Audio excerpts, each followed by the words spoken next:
ce que j'étais en train en fait de parler tout à l'heure, vous avez un instant. Hop.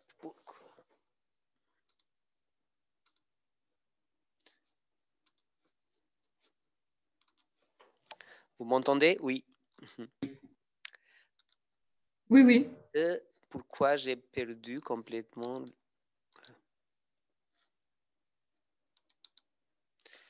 Voilà, et je reprends l'écran.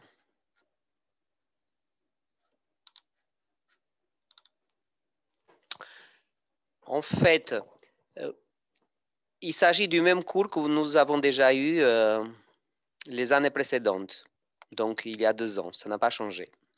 Donc je reprends l'écran.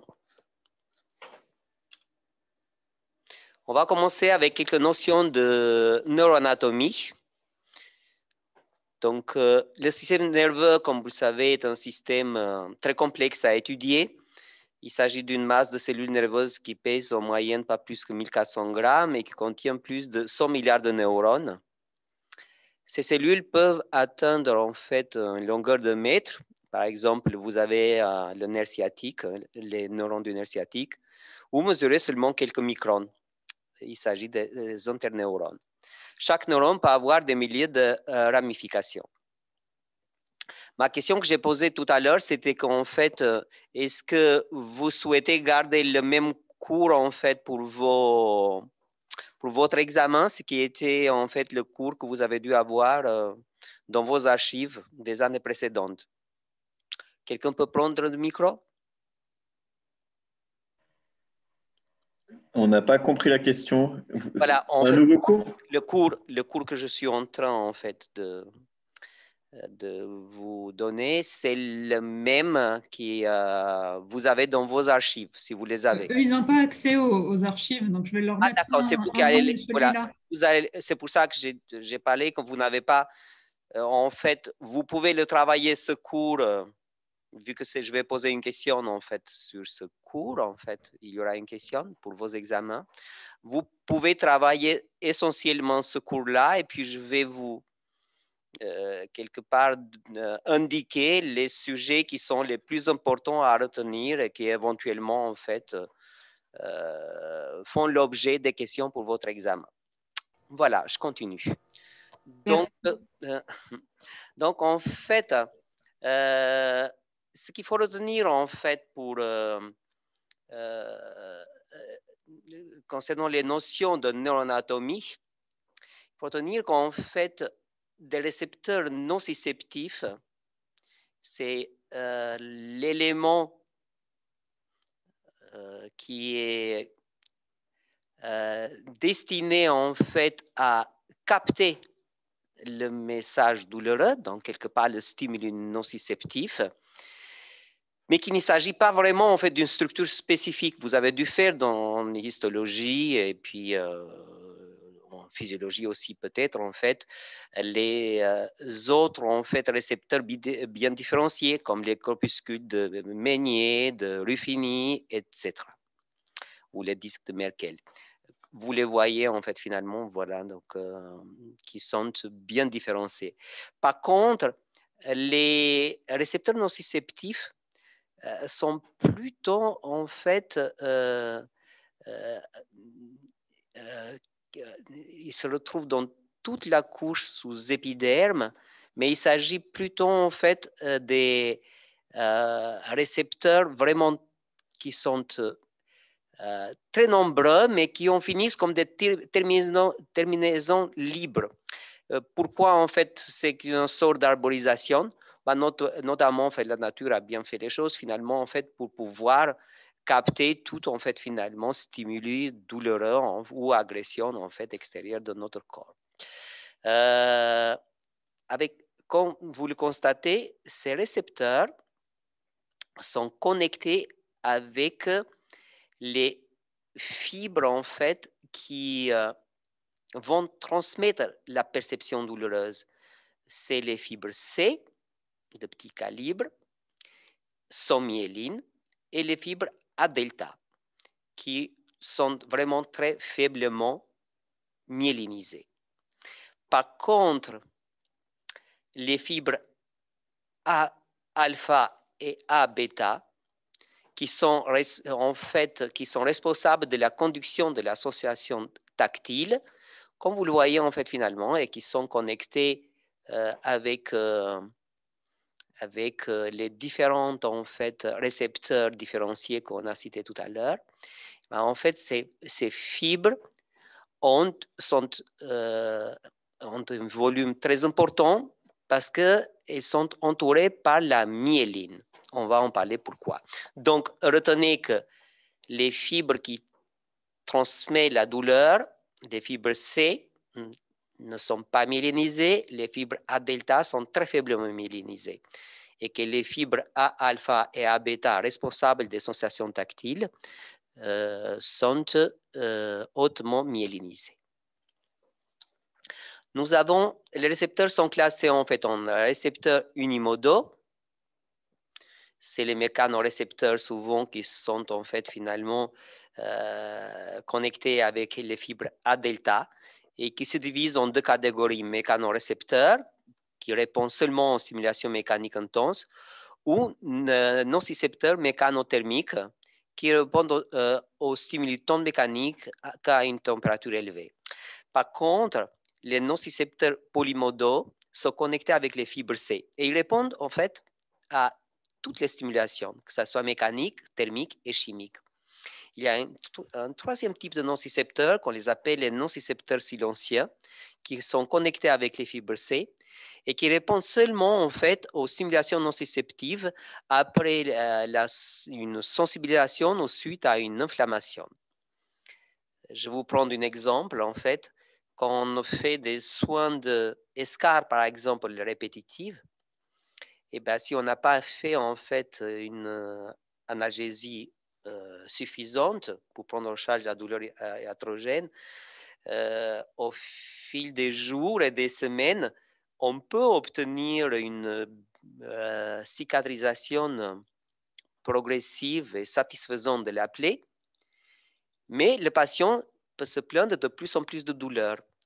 Alors, pour quelles raisons? Eh bien, notamment parce qu'on a parlé que les nocicepteurs silencieux, en fait, finalement, sont sensibilisés et sont quelque part réveillés, en fait, et sont devenus actifs. Donc, ce tableau donne la différence, en fait, entre un message qui est véhiculé par les fibres A delta et les fibres C, et aussi,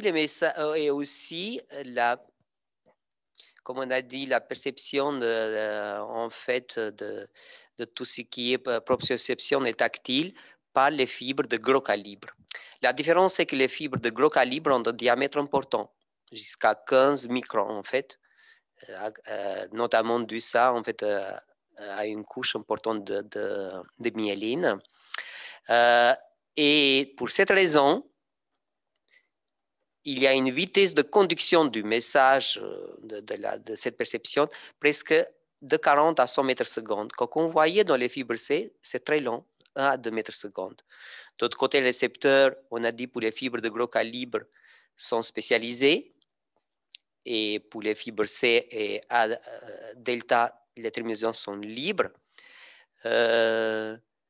La sensation qui est produite par les fibres de gros calibre, c'est plutôt le tact et la proprioception. Les fibres A delta qui ont une vitesse de conduction plus importante sont responsables plutôt en fait, de la transmission de la douleur rapide. Et les fibres C sont en fait responsables de la transmission de la douleur lente, et souvent de la douleur en fait chronique. On a une sensibilisation finalement des récepteurs qu'on a parlé. Une fois en fait que le message douloureux ou le stimuli douloureux en fait a été capté par les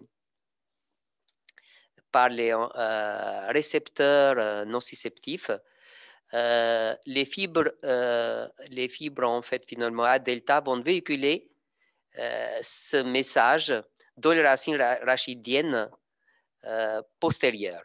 Alors, comme vous le voyez, toutes les, en fait, au départ, le message qui est capté par le récepteur via, en fait, les phénomènes de transduction qu'on va parler sera transformé en message électrique et qui va, en fait, finalement terminer dans le ganglion dorsal.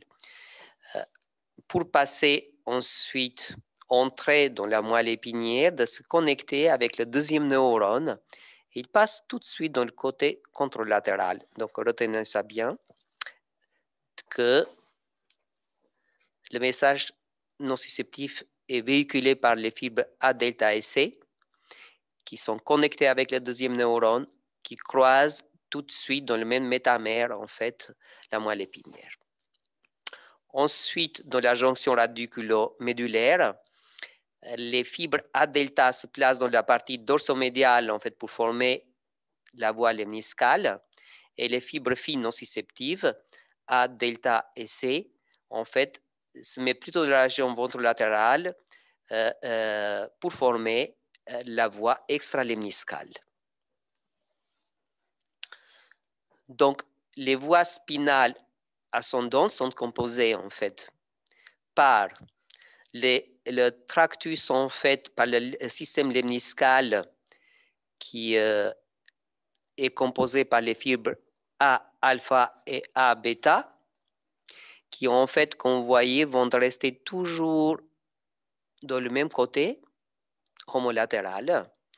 Ils vont monter dans le tronc cérébral à l'intérieur du cordon postérieur et on l'appelle en fait le système lemniscal.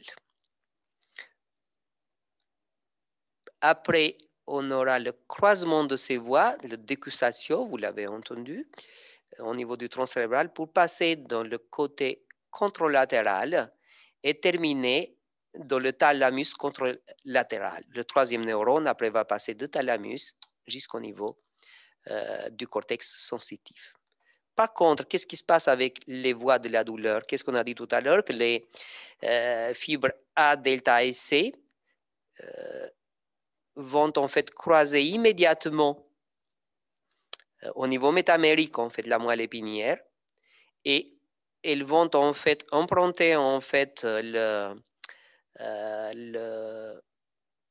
système, les voies extralemniscales, on les appelle aussi le tractus spinothalamique. Vous voyez, ça ne croise pas, ça part directement au niveau du thalamus. Et après, on a le troisième neurone qui va au niveau du cortex sensitif. En fait, voilà, pour résumer, parce que normalement, en fait, il est important de connaître les voies de la douleur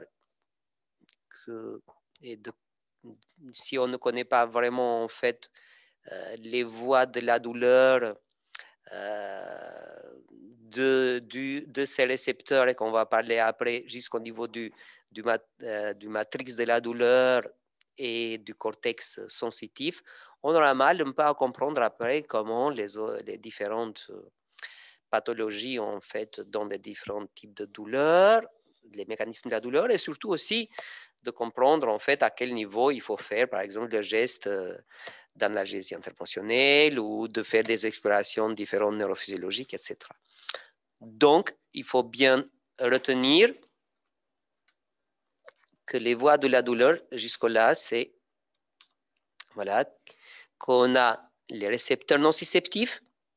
Il faut connaître qui sont les récepteurs en fait nociceptifs et leur différence vis-à-vis des récepteurs des gros fibres, de gros calibre, en fait, A alpha et A bêta. Il faut connaître en fait le type de récepteur, les fibres névreuses afférentes primaires, la différence essentielle entre les fibres qui véhiculent le message douloureux et qui véhiculent l'association de tact et de proprioception. Et surtout, en fait, à l'intérieur de quel tractus, en fait, vont se situer les fibres A, alpha et A, bêta, et à l'intérieur de quel, en fait, tractus vont véhiculer le message douloureux, les fibres de petit calibre. Donc, je répète encore, les fibres de petit calibre vont se situer dans vont en fait transverser la moelle épinière directement au niveau métamérique pour monter ensuite au niveau du thalamus à l'intérieur du tractus spinothalamique, que par contre, les fibres de gros calibre vont rester de le côté homolatéral et vont se croiser au niveau du tractus, au niveau du tronc cérébral. Pourquoi ça c'est important? Parce que si j'ai insisté, il faut le connaître, j'ai répété 2 fois en fait finalement, voire plus en fait, les voies de la douleur. C'est parce que si on a une lésion au niveau du tractus en fait spinothalamique qui est vraiment très fin, parce qu'on a dit les fibres de petit calibre ont vraiment en fait finalement un diamètre vraiment trop petit, et qu'on va avoir un petit infarctus. On peut avoir par exemple une autre lésion ischémique au niveau médulaire ou du tronc cérébral ou cérébral. En fait, on va pratiquer des explorations neurophysiologiques en l'électromyogramme, qui peut être complètement normal. En plus que l'électromyogramme souvent explore les fibres de, pas souvent, mais explore quasi exclusivement les fibres de gros calibre, parce que les fibres de petit calibre ne composent même pas 10% du nerf. Donc, en fait, on peut avoir un électromyogramme normal, malgré que la lésion se situe en fait dans d'autres zones. On va faire une IRM, mais vu que la lésion est toute petite, en fait, finalement, peut-être on ne va pas trouver non plus de lésion. Et puis, on va demander, par exemple, les potentiels évoqués somesthésiques.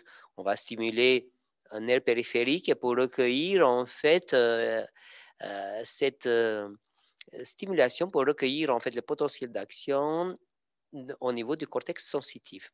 Et bien, vu que finalement, c'est les fibres de gros calibre qui vont transmettre ce message de proprioception ou même douloureux, il se peut que les potentiels évoqués somesthésiques aussi sont normaux.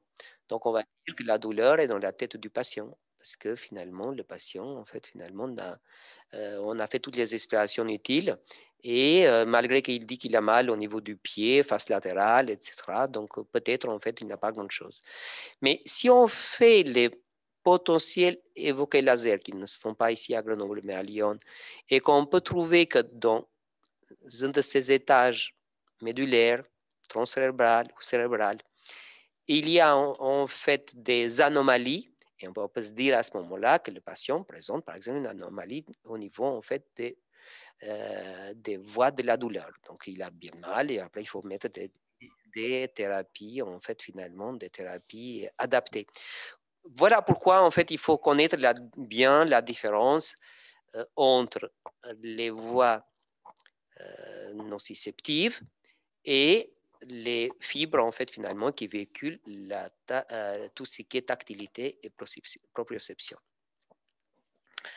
Les voies nociceptives, après, en fait, vont rejoindre pas seulement le cortex, comme on a dit tout à l'heure, on croit souvent que c'est le cortex somatosensoriel, en fait, qui est responsable de la perception douloureuse, mais en fait, si vous le voyez, il y a plusieurs, en fait, centres et réseaux, en fait, de structures cérébrales qui sont impliquées dans la nociception, comme le cortex singulaire antérieur, le cortex singulaire postérieur, l'insula, le thalamus, l'hypothalamus, l'amygdale et la substance grise périaquéducale. Donc, toutes ces structures composent en fait le matrix de la douleur.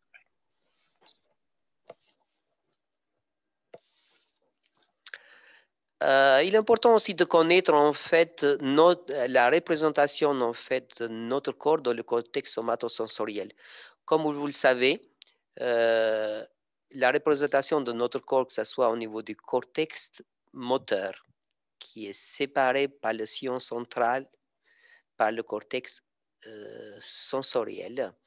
Dans le cortex, en fait, notre corps est représenté à l'envers. On parle pour l'homunculus inversus. Voilà, c'est la jambe qui se met en fait finalement au départ entre les hémisphères, après c'est le tronc, après c'est la main, le visage, etc.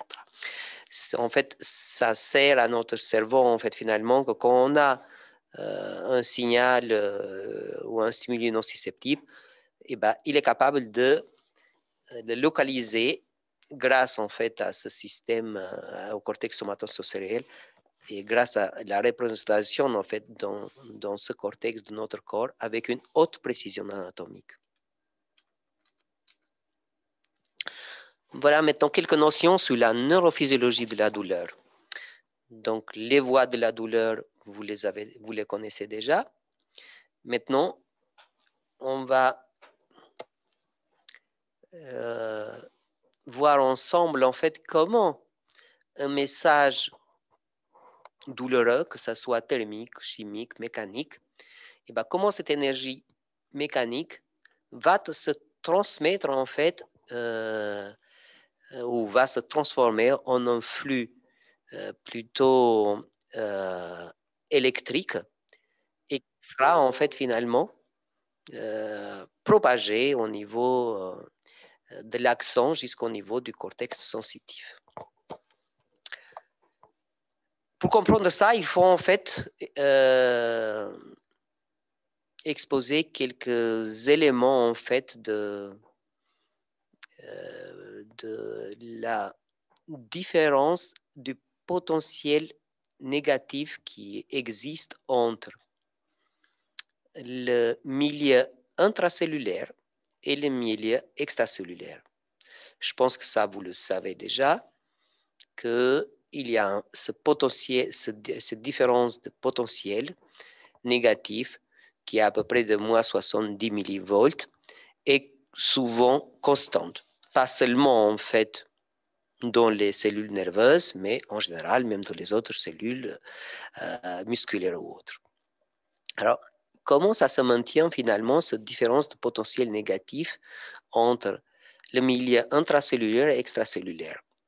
C'est tout d'abord, c'est en fait grâce à la perméabilité sélective de la membrane à certains ions. Vous savez, les cations en fait, un ion de en fait, de grand poids moléculaire ne passe pas. Mais par contre, quelques autres, en fait, finalement,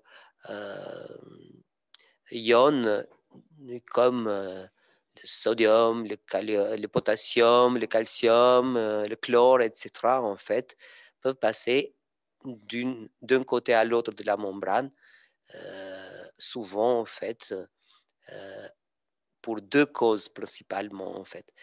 Ou par le gradient ionique, ça voulait dire, on imagine qu'un ion négatif est passé à l'extérieur, et bien à ce moment-là, il y a un ion négatif de l'extérieur qui va rentrer à l'intérieur.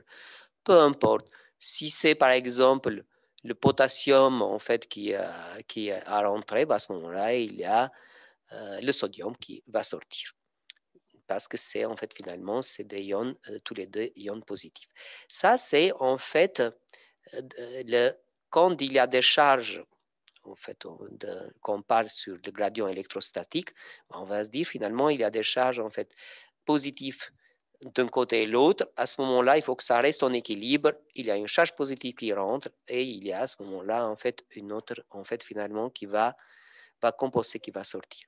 Et de l'autre côté aussi, c'est le gradient chimique. C'est en fait finalement, c'est pareil.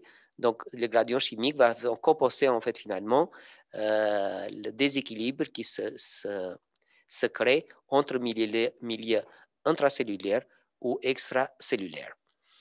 Et en dehors du gradient électrostatique qui est dû en fait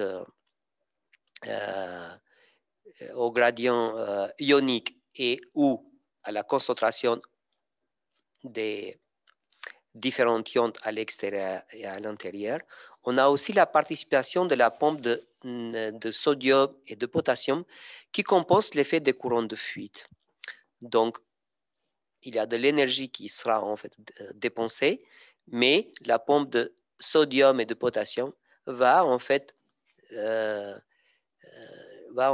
compenser en fait finalement la différence de potentiel d'action s'il y aura. Ces éléments ont été importants pour comprendre le potentiel d'action qui va naître en fait grâce à un stimulus en fait qui peut être mécanique, chimique ou thermique, on a dit. Reprenons par exemple le stimulus mécanique. On a dit que le potentiel d'action c'est à peu près à moins 70 millivolts et à l'intérieur en repos, on a les charges qu'on a dit en équilibre, positif, négatif, et qui se compensent en fait pour garder cette stabilité. Mais si on va en fait finalement subir un stimulus mécanique, comme on dit, et ben, à ce moment-là, en fait, si l'énergie de ces stimulations est faible, on aura des petits potentiels. En fait, finalement, on imagine une dépolarisation légère de moins 70 à moins 65. Donc, il y a rien qui va se passer. Mais par contre, si ce stimuli, en fait, finalement, est important, ou si c'est autant puissant pour créer une dépolarisation jusqu'au moins 55 millivolts, et ben, à ce moment-là, nous allons en fait constater que il y aura une dépolarisation importante, très rapide, même de quelques en fait, millisecondes, parce que une fois qu'en fait ce seuil est atteint, et ben, le stimulus va se déclencher en fait selon le principe ou tout ou rien. Où on n'aura rien du tout, en fait, on n'aura pas de potentiel, et petit à petit, en fait, on aura toujours un potentiel négatif qui va être équilibré par les mécanismes qu'on a parlé tout à l'heure. Ou si ça arrive le seuil, on aura en fait un potentiel d'action avec une dépolarisation rapide qui va passer de moins 70 millivolts à plus 30 millivolts. Ça voulait dire presque de plus 100 millivolts. Ouais, très puissant.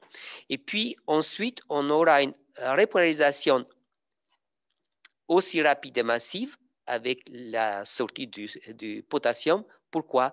Parce qu'autant pendant la dépolarisation, on a l'entrée massive du sodium, et ben, à cause, on a parlé tout à l'heure, en fait, finalement, de l'équilibre électrostatique et chimique, ben, en fait, finalement, il faut qu'en fait, que ce soit au niveau de la concentration ionique, que ce soit en fait au niveau des ions positifs et négatifs, il faut que ça soit compensé. Donc, finalement, en fait, le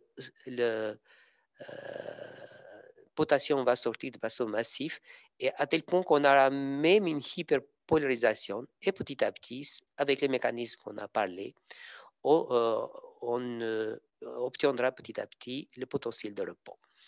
Alors, le stade pré-potentiel, c'est la première phase. La deuxième phase, c'est la dépolarisation rapide. La troisième phase, c'est la repolarisation rapide. Et la quatrième phase, c'est la hyperpolarisation ou la période réfractaire relative. Les deux autres phases, dépolarisation et repolarisation, on les considère comme période réfractaire absolue.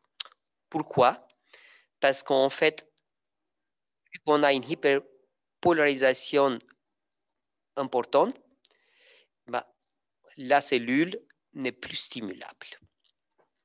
Par contre, dans la phase 4 de hyperpolarisation relative, si on exerce une force vraiment très importante, on peut quand même obtenir un potentiel d'action. Pourquoi c'est important finalement de connaître les 4 phases du potentiel d'action? Parce que le potentiel d'action est le signal électrique élémentaire du système nerveux. C'est là qu'on va comprendre maintenant, en fait, comment notre système nociceptif est capable de recevoir, en fait, un stimuli mécanique et de pouvoir le transformer en stimuli électrique pour le transmettre après avec, en fait, avec les propagations qui sont différentes, en fait, selon les types de fibres. On va le reparler. Donc, retenez bien que c'est important de connaître ça parce que la répétition d'un stimuli nociceptif, qu'est-ce qui va provoquer en fait? On va provoquer, comme on a dit tout à l'heure, la sensibilisation des récepteurs nociceptifs qui vont entraîner l'abaissement de leur seuil et une réponse exagérée. Alors, quand je vous ai parlé tout à l'heure pour les soins d'escar, en fait, à partir du moment qu'en fait on a une hypersensibilisation des récepteurs, ça va leur suffire juste une toute petite énergie parfois, que même un geste que parfois en fait n'est pas douloureux habituellement, il sera vécu comme un geste désagréable ou douloureux. Et c'est là qu'il faut retenir, on va parler tout à l'heure, mais peut-être vous connaissez déjà les notions de allodymie, quand en fait ça suffit un tout petit frottement, effleurement de la peau pour avoir une perception très désagréable, ou l'hyperpathie, rien parfois de toucher un tout petit peu en fait une zone qui est douloureuse malgré que la lésion n'est plus là, et bien finalement on aura la perception en fait douloureuse qui sera évoquée par le patient. Pourquoi? Parce que ce seuil ici, en fait finalement, sera vraiment diminué. Donc, d'où c'est important de prendre bien en charge en fait une douleur aiguë ou une douleur iatrogène pour éviter plus tard la sensibilisation des récepteurs et aussi d'autres mécanismes de mémorisation douloureuse et la plasticité neuronale qu'on va en reparler. Donc, une fois que ce potentiel en fait d'action est né, bah, en fait, il sera transmis de façon différente par les fibres ou les axones myélinisés ou non myélinisés. Voilà, reprendre le premier cas en fait des fibres non myélinisées, que c'est les fibres C. Quand vous voyez par exemple pendant la naissance du potentiel d'action, on aura une entrée massive on a dit en fait une entrée massive, voilà, je reviens sur la diapo précédente. Donc, pendant la période de dépolarisation, on aura une entrée massive du sodium à l'intérieur de la cellule et on aura une sortie massive en fait du potassium à cause en fait des mécanismes qu'on a déjà expliqués. Mais si vous regardez bien, on a aussi la naissance d'un dipôle. Donc, autant que la membrane cellulaire déjà en repos à l'extérieur, c'est positif, à l'intérieur, c'est négatif. Ici, suite en fait à la naissance de ce potentiel d'action, on aura un autre dipôle qui se forme un peu, mais avec les charges plutôt en fait dans d'autres directions. Donc, à l'extérieur, on aura le pôle négatif et à l'intérieur, en fait, ça serait positif. Qu'est-ce qui va se passer, en fait, dans le côté, en fait, juste à côté de ces charges positives, bah, on aura normalement des charges négatives. Donc, on aura un autre potentiel d'action qui naît. Et exactement, en fait, à l'extérieur, à côté des charges négatives, on a des charges positives. Donc, il y a maintenant un potentiel d'action qui naît de proche en proche, qui va se propager. En recréant à l'identique, en fait, le même potentiel d'action.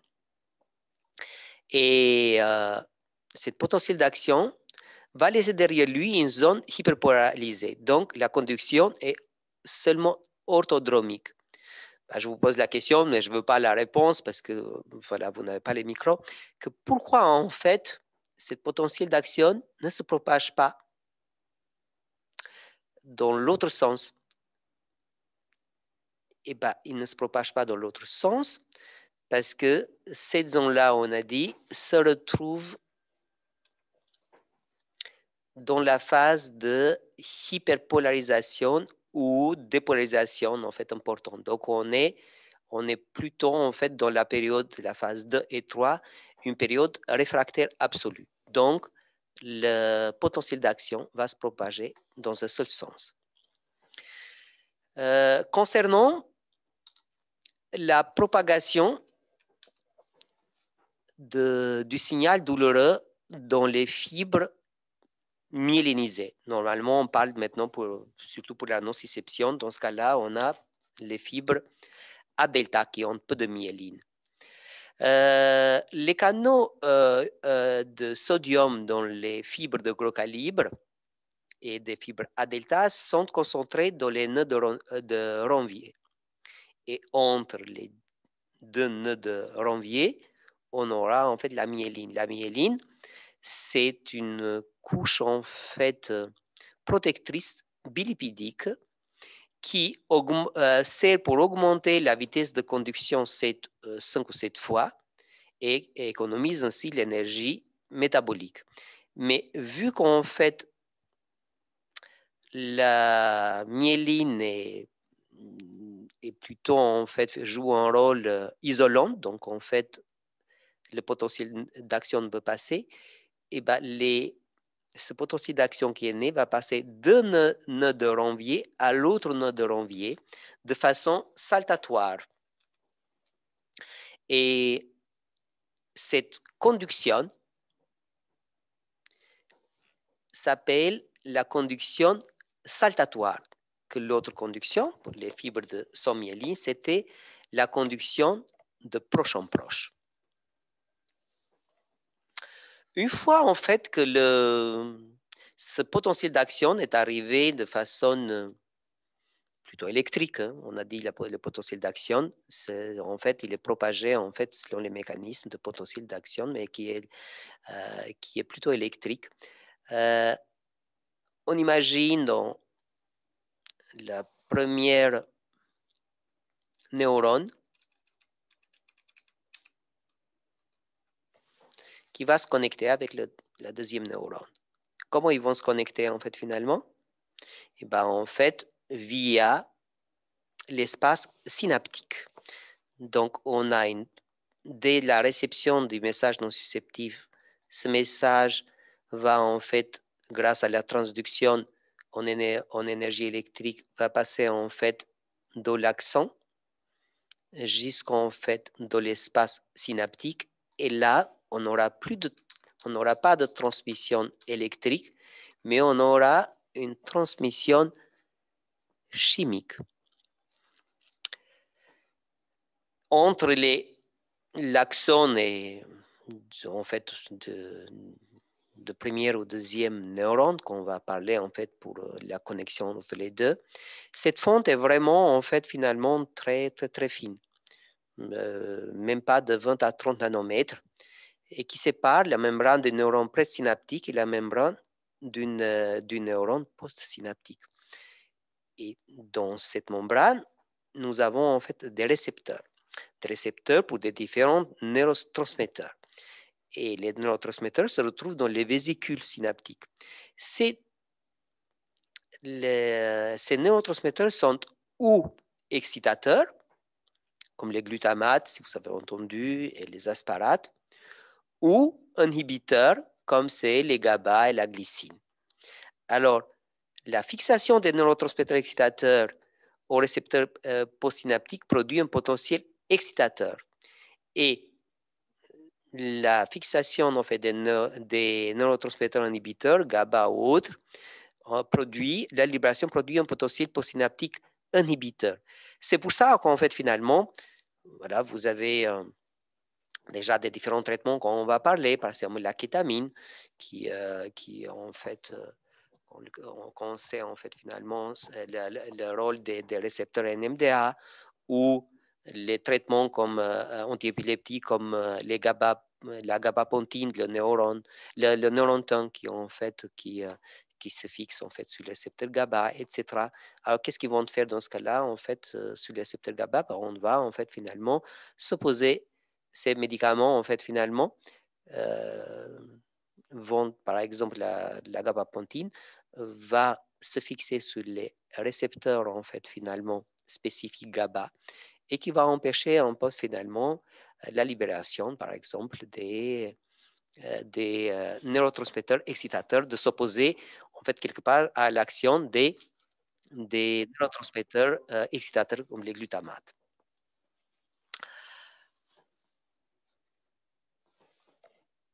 voilà, avant que je passe en fait sur les notions de la transduction, nociception et perception, je voudrais en fait finalement me rassurer que vous avez, voilà ce qui m'intéresse le plus, que vous avez compris en fait finalement la naissance du potentiel d'action, 4 phases, la propagation du potentiel d'action de les actions non myélinisées, notamment les fibres C, donc qui est en fait finalement une propagation de proche en proche, la propagation du potentiel d'action de les actions myélinisées, qui est une conduction saltatoire, et la conduction en fait entre les neurones, en fait au niveau synaptique, qui est une transmission en fait finalement synaptique chimique. Et puis, grâce aux récepteurs spécifiques d'une transmission chimique, il va se propager de nouveau en fait comme message nerveux électrique. Merci de retenir, en fait, comme on a parlé tout à l'heure pour les voies de la douleur, merci de retenir ces 3 notions importantes. Le potentiel d'action, la transmission de proche en proche, la transmission saltatoire et la transmission synaptique. Voilà, si vous connaissez ces éléments, parce que je suis obligé, en fait, finalement, de donner plusieurs autres informations qu'on a parlé tout à l'heure pour le potentiel de repos, etc. Je ne veux pas forcément que vous reteniez en fait pour l'examen ce type d'éléments, c'est plutôt pour la compréhension de ce que je viens de vous dire ou pour ceux qui en fait veulent approfondir leurs connaissances. Mais voilà, pour moi, ce qui est important, c'est de comprendre le potentiel d'action, la propagation de proche en proche ou saltatoire et la transmission synaptique. Voilà, donc pour résumer ce que je viens de vous dire, à l'origine de la nociception, il y a une application de stimulus capable, que ce soit mécanique, chimique ou thermique, pour nuire l'intégrité de l'organisme. Alors, les récepteurs nociceptifs vont le transformer via le processus de transduction en un flux nerveux commun. En fait, voilà, prenons un stimulus mécanique. Les séquences sont les suivantes. Déformation membranaire, parce qu'on aura une énergie mécanique, ouverture des canaux ioniques, l'entrée du sodium, la dépolarisation et le potentiel d'action propagé.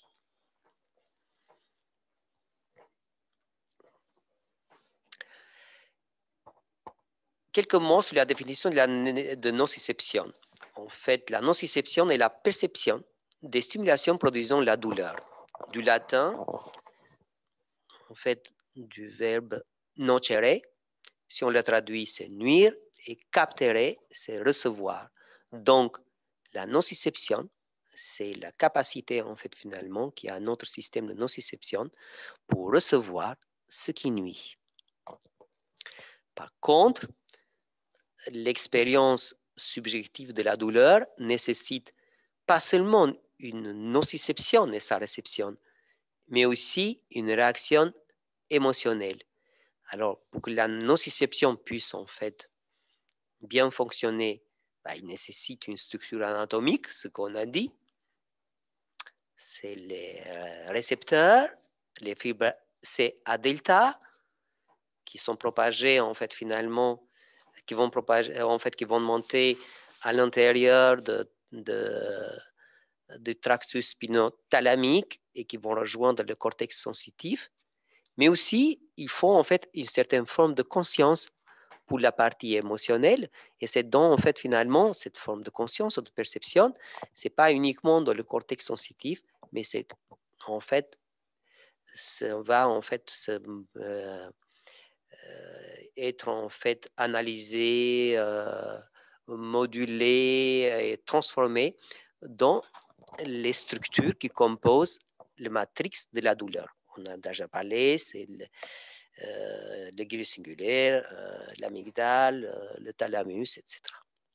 Alors, comment on va y arriver maintenant, en fait, finalement, de définir la perception? Parce que c'est ça qui est plus compliqué. Comment, en fait, on peut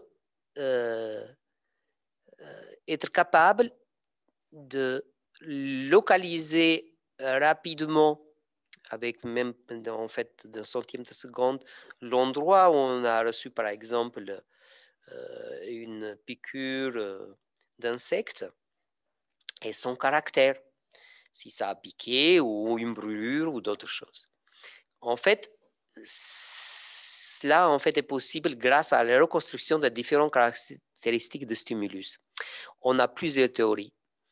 Et la qualité, en fait, la qualité des récepteurs. On parle pour la théorie des spécificités des récepteurs. Selon les différents types de douleurs, en fait, finalement, ou de douleurs, des stimulus, en fait, douloureux, on a des différents récepteurs. Aussi, de l'intensité.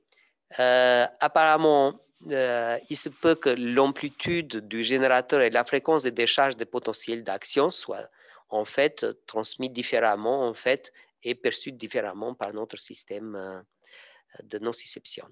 Ou la localisation du stimulus douloureux, ça c'est très facile, on le connaît grâce à l'organisation somatotopique que je vous ai parlé tout à l'heure. Quelques mots pour, en fait, pour la ontogénèse de la perception douloureuse. Il faut savoir que les structures neuroanatomiques impliquées dans la naissance et la transmission des influx nociceptifs s'organisent dès les 2 premiers trimestres de la grossesse. Que la sensation douloureuse ne peut être ressentie par le fœtus qu'en présence de connexions thalamo-corticales potentiellement fonctionnelles. Et la jonction thalamo-corticale apparaît entre la 24e et 30e semaine de la grossesse, ce qui autorise de parler pour une douleur sûre en fait fétale à cette date, dès la 24e semaine et même voire avant. Donc, il faut savoir que les substances neurotransmettrices et leurs récepteurs apparaissent pour la plupart très tôt au cours de la vie embryonnaire ou fétale. Par contre, les contrôles inhibiteurs sont immatures à la naissance. Ils se mettent en place pendant la première année de la vie. Pourquoi je vous dis tout ça? Parce que dans les années 90, on croyait que le fœtus, en fait, finalement, ou les nourrissons prématurés, ne ressentaient pas bien la douleur. C'est vraiment complètement l'inverse. Pas seulement, en fait, finalement, qui sont capables de recevoir, en fait, la douleur, parce que tout le système nociceptif, en fait, pour transmettre un influx nociceptif est en place, déjà dès la 24e à 30e semaine de la grossesse. Mais les contrôles inhibiteurs sont immatures à la naissance. Donc, ça voulait dire qu'en fait, que le fœtus ou le nouveau-né est capable de recevoir la douleur, mais il n'est pas capable de l'inhiber efficacement.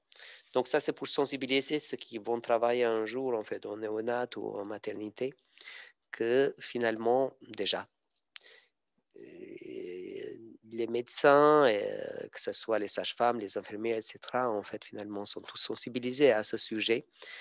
Mais c'est jamais, en fait, finalement, suffisant, en fait, finalement, de faire tout ce qui est, de mettre en œuvre tout ce qu'il faut pour éviter surtout la douleur iatrogène par nos gestes, en fait, finalement, de soins qui sont indispensables.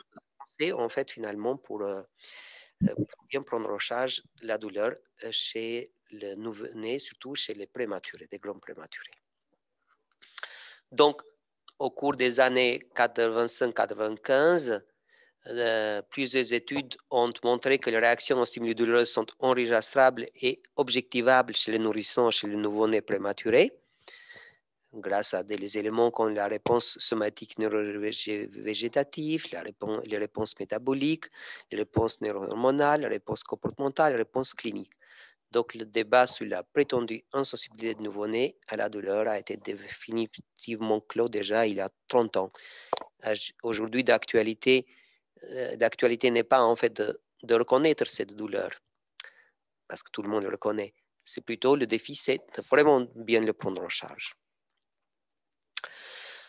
Concernant la genèse du message nociceptif, c'est en fait les mécanismes ne sont pas complètement en fait élucidées, mais il y a de nombreuses substances chimiques diverses qui modulent l'activité des nocicepteurs, et on parle pour la sous-périphérique, avec la libération de plusieurs en fait finalement de nocicepteurs, des molécules comme la bradykinine, histamine, sérotonine, prostaglandine, ion d'hydrogène, la substance P, etc. en fait, qui sont libérées suite en fait finalement à un stimulus douloureux, que ce soit mécanique ou autre. Quand vous voyez, comme on a parlé tout à l'heure, on a de la dépolarisation membranaire, on a la naissance du potentiel d'action, et ensuite, finalement, en fait, localement, en fait, la libération de tant de substances qui sont appliquées surtout dans la douleur chronique, parce que pour maintenir en fait une douleur chronique neurogène, on a souvent en fait la libération des neurotransmetteurs excitateurs, la substance P, le glutamate, etc. font partie. Si je reviens sur cette partie qu'on a parlé jusqu'au présent, c'est en fait finalement, il faut retenir à partir de quel moment en fait la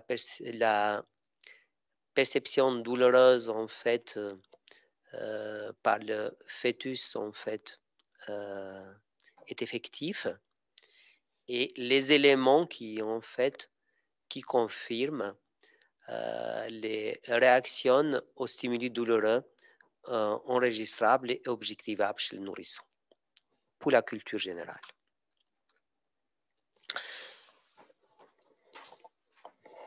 Maintenant, on a parlé jusqu'à présent sur deux volets importants de la compréhension des mécanismes neurophysiologiques de la douleur. On a parlé pour les aspects de transmission, donc anatomiques. On a parlé sur les mécanismes neurophysiologiques de la naissance du potentiel d'action et de sa propagation. Mais maintenant, il faut en fait finalement qu'on parle aussi pour les contrôles finalement en fait de ces perceptions douloureuses par notre cerveau. Parce que notre système nerveux est bien fait. Donc on a les structures anatomiques pour le recevoir. On a tous ces mécanismes qui étaient mis en place finalement de transduction et de la perception, mais aussi le cerveau est capable de recevoir, mais il est capable aussi d'inhiber. Comment? Voilà, grâce en fait au contrôle spinaux, supraspinaux et inhibiteur diffus. Les contrôles spinaux déjà. En fait, ça a été découvert en fait que la stimulation des fibres myélinisées de gros calibre, A alpha et A bêta, sachant que elle véhicule la perception en fait de tactilité de la proprioception en fait avec une vitesse de 40 à 100 mètres secondes, et bien si on va les stimuler, ils vont bloquer un stimulus douloureux périphérique avant de rentrer dans la moelle épinière via en fait un interneurone inhibiteur qui vont finalement en fait l'activer, et dans ce cas-là, la perception douloureuse, malgré que peut-être il sera transmis, mais au moins il sera affaibli, il sera bloqué à l'entrée de la moelle épinière. C'est pour ça qu'on l'appelle en fait finalement la théorie de la porte ou de gate control, de contrôle de la porte. Melzack, qui a proposé cette théorie en 1965, a été composé avec le prix Nobel juste grâce à cette découverte. Et c'est sur cette découverte, en fait, ou c'est ce principe qui est fondé la stimulation transcutanée, TENS, si vous avez entendu. En fait, qu'est-ce qu'on fait avec le TENS, avec les électrodes? On stimule les fibres de gros calibre qui soulagent la douleur parce qu'elles bloquent, en fait, le message douloureux qui est véhiculé par les fibres de petit calibre. Alors, ce mécanisme existe déjà depuis des millénaires, mais ça a été en fait confirmé par les recherches clinique en 1965 par Melzac. Mais peut-être vous avez constaté qu'on a une contusion, par exemple, au niveau de la main. À la place de la laisser cette zone plutôt au repos et tranquille, on le frotte. Pourquoi on le frotte? Parce qu'en le frottant, finalement, on a moins mal. Et on a moins mal parce qu'on a stimulé les fibres de toucher. Et celles-ci, en fait, finalement, vont empêcher en fait, finalement, la propagation des stimuli douloureux véhiculés par les fibres de petit calibre. On a aussi d'autres mécanismes de contrôle de la douleur, c'est au niveau en fait, spinal. On a les contrôles, la meilleure en fait, illustration avec deux mots des mécanismes de contrôle au niveau spinal, c'est en fait illustré par la thérapie de la stimulation médulaire. On va poser par exemple, si on a des douleurs sévères du membre supérieur, on va poser une électrode qui va stimuler en fait finalement les cordons postérieurs. Qu'est-ce qu'il y avait dans les cordons postérieurs tout à l'heure? On a parlé en fait, c'était les fibres en fait finalement de gros calibre qui sont à l'intérieur. Est-ce qu'en fait finalement il y a des mécanismes où on active dans ce cas-là en fait les contrôles métamériques qui sont dans cette zone, ou parce que on active les voies descendantes en fait inhibitrices qui se retrouvent en fait finalement par les voies descendantes qu'on va parler tout à l'heure pour les contrôles inhibiteurs supraspinales. Voilà, en fait, au niveau supraspinal, nous avons deux types en fait de contrôle inhibiteur. Tout d'abord, on a les contrôles inhibiteurs diffus qui sont induits par la stimulation nociceptive. En fait, les stimulations nociceptives, on imagine qu'on a reçu par exemple en fait un traumatisme, ou peut-être en fait on a posé la main sur un objet très chaud. Qu'est-ce qui va se passer en fait? Cette perception douloureuse, une fois que ça arrive en fait au niveau du tronc cérébral, ou au niveau du matrix de la douleur qu'on a parlé, ou au niveau en fait finalement de toutes les zones qui sont impliquées dans la modulation de la douleur au niveau cérébral, et ben celles-ci vont déclencher en fait finalement en fait des contrôles inhibiteurs diffus qui sera à l'origine en fait d'un puissant effet inhibiteur diffusé sur la totalité des neurones de convergence. Donc, on reçoit un stimuli douloureux, et une fois qu'il est reçu, on aura en fait finalement le déclenchement des contrôles inhibiteurs diffus. Aussi, comme on a parlé tout à l'heure en fait pour les structures qui composent la matrix de la douleur, leur stimulation souvent en fait provoque une inhibition importante des neurones nociceptifs spinaux. Par exemple, ça peut être la substance grise périacudicale, ça peut être en fait finalement au niveau en fait au niveau de thalamique, et aussi au niveau du cortex préfrontal et du cortex en fait moteur. La stimulation de plusieurs de ces structures en fait finalement va déclencher en fait finalement les contrôles descendants, va stimuler les contrôles descendants supraspinaux qui vont de leur tour en fait contribuer pour la libération des endorphines, ou du blocage en fait finalement des récepteurs, ou la libération des neurotransmetteurs excitateurs, ou que ces neurotransmetteurs excitateurs soient en fait fixés sur les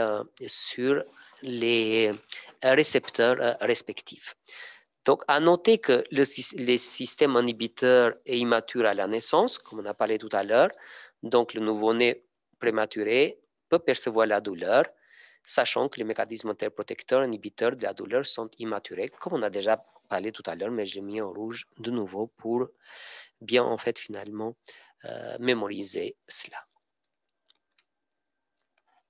Alors, les différentes régions cérébrales qui sont impliquées dans les émotions et la modulation de la douleur, je ne vais pas les citer tous, mais c'est comme on a parlé tout à l'heure, par exemple, que le cortex préfrontal médian, par exemple, si joue un rôle, en fait, finalement, dans l'intégration des émotions positives, et si en fait finalement il sera stimulé, on aura une diminution de la douleur.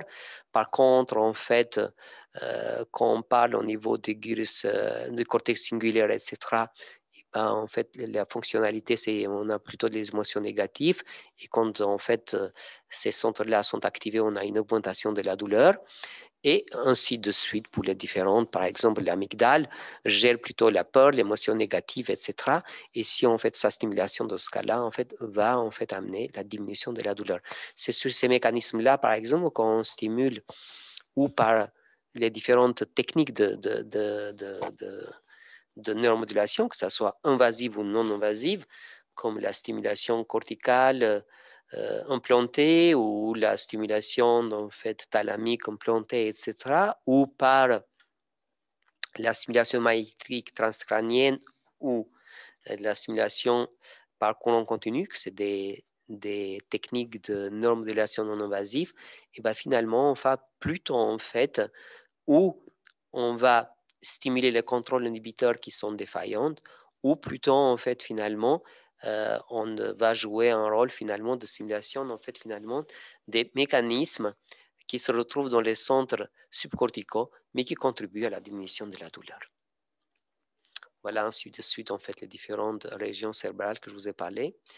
À noter que il y a des mécanismes endogènes excitateurs qui peuvent persister en fait malgré que la cause n'est plus là.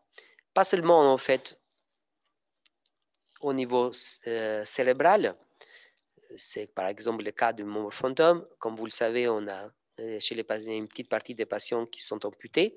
On peut avoir en fait des douleurs parfois persistantes, neuropathiques, dans le membre manquant chez une petite partie des patients. Et on parle pour des douleurs de membre fantôme.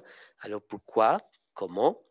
En fait, c'est parce qu'en fait, malgré le fait qu'on a l'amputation, il y a une excitabilité dans les centres qu'on a parlé tout à l'heure qui gèrent la douleur, qui c'est le matrix de la douleur. Donc, cette excitabilité est traduite en fait par une douleur que le patient le montre bien dans l'espace, mais c'est dans le vide parce qu'il montre les orteils qui sont manquants. Mais par contre, en fait, on peut avoir une hyperexcitabilité par une activité neuronale périphérique des fibres C qui peut induire parfois une sensibilisation spinale et qui peut persister même à la fin en fait de la stimulation périphérique. Ça a été découvert ça depuis déjà en fait une vingtaine d'années. Vous savez qu'en fait que le neurochirurgien par exemple enlève la hernie discale, décomprime en fait un nerf qui était comprimé. Donc la cause n'est plus là. Mais vous le savez que après la chirurgie d'une hernie discale, eh bien, il y a des patients qui ont toujours mal. D'abord, en fait, il faut bien les croire, ils sont bien mal. Pourquoi ils ont mal? Parce que c'est comme le cas des douleurs de membre fantôme, mais avec un autre mécanisme. Là, on a une sensibilisation au niveau spinal, on a une hyperexcitabilité qui persiste. Et c'est pour ça, en fait, chez ces patients, par exemple, on a développé les techniques de la stimulation médulaire, notamment ce que je vous ai montré tout à l'heure, comme une électrode en fait reliée avec un pacemaker, notamment en fait finalement pour stimuler les contrôles inhibiteurs qui sont défaillants ou baisser cette excitabilité. Comment il se définit cette sensibilisation spinale? C'est par une augmentation de l'excitabilité des décharges spontanées des neurones de cône postérieur ou un élargissement des champs des récepteurs, ça devient encore plus large.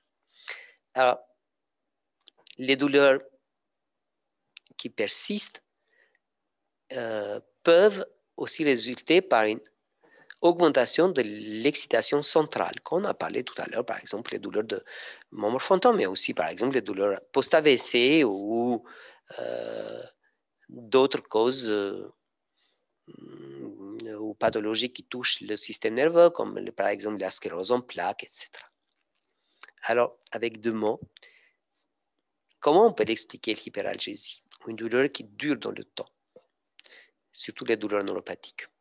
Alors, retenez en fait cette notion qui est importante. Cette hyperalgésie ou ces douleurs en fait neuropathiques persistantes dans le temps peut s'expliquer ou par une activation des mécanismes excitateurs, ça voudrait dire qu'on a une hyperexcitabilité, ou par une désactivation des mécanismes inhibiteurs. Donc on parle à ce moment-là en fait pour en fait finalement pour cette désactivation des mécanismes inhibiteurs dont les contrôles inhibiteurs ne fonctionnent pas, ou les deux en même temps. On peut avoir une activation des mécanismes excitateurs et une désactivation des mécanismes inhibiteurs en même temps. Donc, les mécanismes, comme vous les avez déjà constaté, les mécanismes neurophysiologiques sont très complexes. Il ne faut pas raisonner, en fait, finalement, de façon simpliste. Qu'on a un stimulus nociceptif, qu'on a une plaie, on a une douleur, et puis on va donner un médicament, un paracétamol ou un traitement palier 2, tramadol ou voire palier 3, morphine, et on a réglé le problème. En fait, la douleur aiguë, oui, en apparence, c'est simpliste. En fait, en premier plan, en regardant stimulus nociceptif, réception et réaction. Mais en fait, comme vous le voyez, en fait, il y en a plusieurs éléments qui sont intriqués. Donc, en commençant par le stimulus nociceptif et l'intégration, en fait, finalement, de cette douleur qui passe par la transduction, par les mécanismes de propagation, de la perception, les réactions qu'on a parlé, de la discrimination, la régulation, les contrôles inhibiteurs, la mémorisation, les phénomènes de sensibilisation, de hyperexcitabilité, de hyperalgésie, de neuroplasticité. Et si c'est en fait finalement ces douleurs en fait finalement continuent à persister parce qu'on n'a pas bien soulagé ou qu'on fait des soins répétitifs, bien sûr pour soigner le patient, mais qui sont douloureux, et bien finalement en fait ces différents mécanismes vont en fait finalement passer d'un mode d'action très simpliste, stimulus, transduction, propagation, perception et réaction. Après, c'est la discrimination et régulation, et qu'on a parlé pour les contrôles inhibiteurs. Jusque-là, c'est le mécanisme, en fait, finalement, classique pour la douleur, de la douleur aiguë. Et si on a bien bloqué, en fait, finalement, ces douleurs par les médicaments, par les approches non médicamenteuses, par les gestes, en fait, finalement, d'analyse interventionnelle, par les approches non médicamenteuses, l'hypnose, et d'autres en fait thérapies en fait finalement comme l'acupuncture ou d'autres approches. Si jamais ces douleurs aiguës en fait finalement aussi les mécanismes régulateurs aussi contribuent. Peut-être on se fait mal en montagne, mais on ne fait pas forcément, en fait, finalement, on n'a pas les médicaments, mais quelques jours après, on aura presque plus mal parce que les contrôles inhibiteurs fonctionnent bien. Mais si on va, en fait, procurer à un patient des gestes répétitifs, ou si, en fait, cette douleur n'est pas bien prise en charge suite à une plaie, une fracture ou autre, et ben, en fait, ces messages douloureux permanents qui continuent vont se mémoriser et vont en fait déclencher les autres en fait mécanismes de sensibilisation, d'hyperexcitabilité, hyperalgésie, neuroplasticité qui vont en fait amener des conséquences comme c'est le rétrécissement psychocomportemental et les répercussions en cascade. c'est le patient qui sera en fait développé un syndrome anxio-dépressif, qui sera isolé, qui peut-être va aussi perdre le travail, et puis en fait finalement qui va développer ce qu'on appelle une maladie à part entière, que c'est la douleur chronique. Pourquoi j'ai dit tout ça en fait finalement, et pourquoi j'ai insisté, c'est dans le fait que finalement en connaissant les différents mécanismes en fait de la douleur aiguë et les différentes en fait structures qui sont impliquées dans le passement de la genèse, mais aussi dans la modulation en fait de la douleur, que ce soit sur les composantes sensorielles et émotionnelles, et ben finalement, on va instaurer des prises en charge adaptées et multimodales dans toutes les étapes, afin en fait finalement d'éviter la chronicisation de la douleur. Sur la définition de la douleur, je n'insiste pas.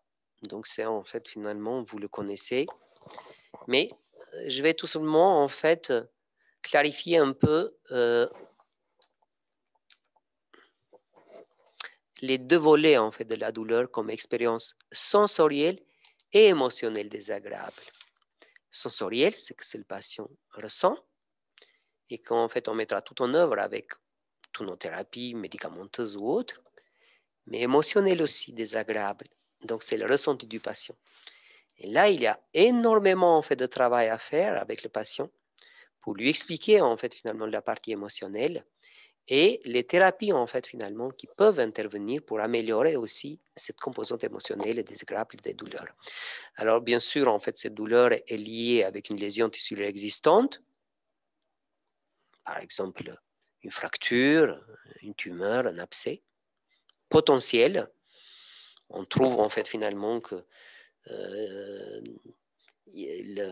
par exemple, le bilan sanguin est perturbé, on a un CRP qui est très élevé, on sait qu'il y a une inflammation quelque part, on ne sait pas où, mais on dit potentiellement on doit avoir une inflammation, donc on fait des recherches, ou décrit en tel terme, ça voulait dire qu'il n'y a aucune lésion, mais que le patient nous décrit une douleur importante.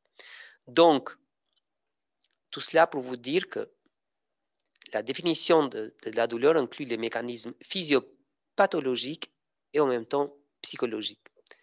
Et qu'on peut en déduire que la douleur est donc ce que la personne qui en est atteinte dit qu'elle est, et pas ce que nous, en fait, finalement, déduisons, en fait, finalement, de notre examen clinique, radiologique ou biologique. Ce symptôme, en fait, existe dès lors que cette personne affirme la ressentir, qu'une cause soit identifiée ou non. Retenez, en fait, qu'il n'y a pas une douleur noble, parce que c'est, en fait, finalement, à cause d'une pathologie, par exemple, inflammatoire, rhumatologique ou traumatique, et douleur non noble, parce qu'on ne trouve pas la cause. Par exemple, le patient peut en fait décrire des migraines insupportables. On fait une IRM, on ne trouve rien, mais ça ne voulait pas dire parce qu'on n'a rien trouvé que le patient n'a pas mal. Et de dire en fait finalement que cette douleur est moins importante en fait finalement qu'une douleur, par exemple, de quelqu'un qui a une fracture. En fait, si cette douleur est insupportable au patient, eh ben, la douleur est bien insupportable et il faut tenir compte de la soulager. Notre rôle, c'est de soulager la douleur et pas de la mettre en cause. On ne dit plus maintenant douleur psychologique, on dit plutôt des douleurs dysfonctionnelles. Et on va y revenir pourquoi. En fait, pour bien prendre en charge une douleur, eh ben, il faut déjà comprendre qui sont ces composantes. La composante sociale discriminative, je pense qu'on l'a vraiment bien en fait évoquée. C'est en fait cette composante qui est liée à la capacité d'analyser la nature, sa localisation, on a parlé tout à l'heure, la durée et l'intensité de la stimulation douloureuse. Tout ce que j'ai expliqué tout à l'heure pour les mécanismes de la propagation et de la perception douloureuse, finalement, en fait, compose, en fait, finalement, notamment, en fait, cette partie sensorielle discriminative. Mais il y a deux autres composantes qu'on parfois ne les cite pas trop.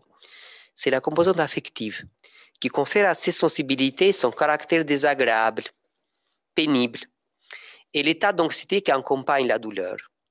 Donc, en fait, finalement, le patient est très souffrant.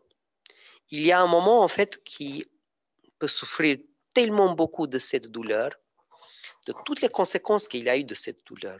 On imagine quelqu'un qui a perdu le travail à cause de la douleur.